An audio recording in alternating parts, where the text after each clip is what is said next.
let's talk just a little bit about how to turn off notifications so that little noise is not popping up every time somebody sends a message.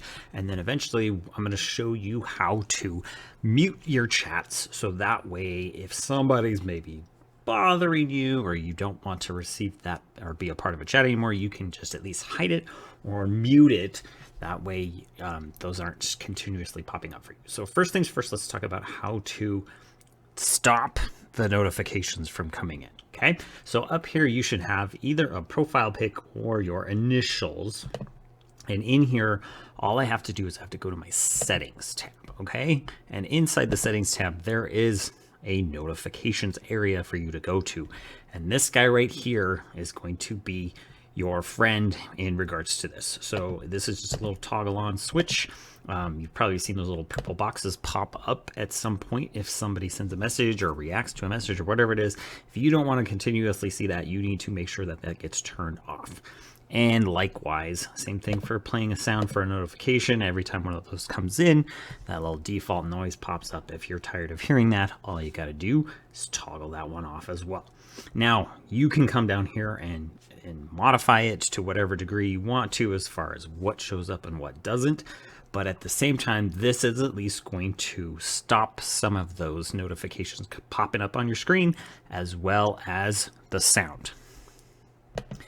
The thing is, those settings don't necessarily transfer over to the web version. So if you're on Microsoft Teams on the web, you still can come over here and do that same thing inside of your settings. It's about located in the same place, but this doesn't necessarily mean just because you turn it off in the app that it's going to do that same thing inside of the web version. So all you got to do, same deal, just turn this off if you don't want those to pop up and be a distraction for you.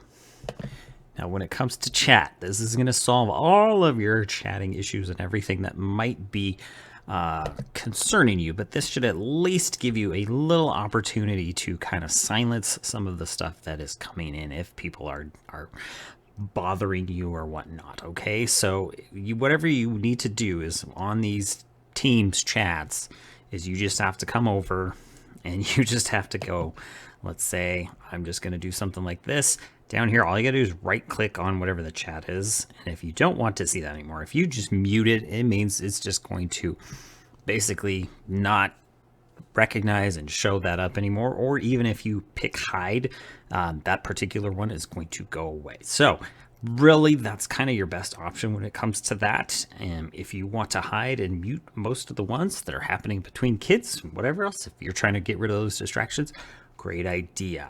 Okay, otherwise those things are going to continue popping up, but at least if you turn off those notification noises and stuff, you won't get so many distractive noises and pop-ups on your screen.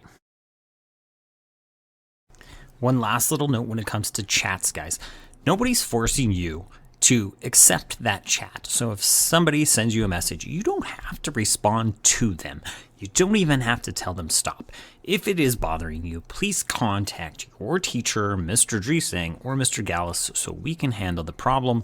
But really, honestly, go into your settings and go ahead and mute that chat, especially if it's distracting you from your schoolwork. Don't worry, you're not coming across as rude if you don't respond.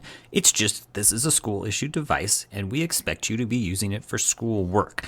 To contact your teacher, maybe to collaborate with somebody on a project, but at the same time, if it's just for chat purposes, then you're not really using it for what you've agreed to do it for. So don't feel like it's going to hurt somebody else's feelings if you don't respond to a chat if you mute them.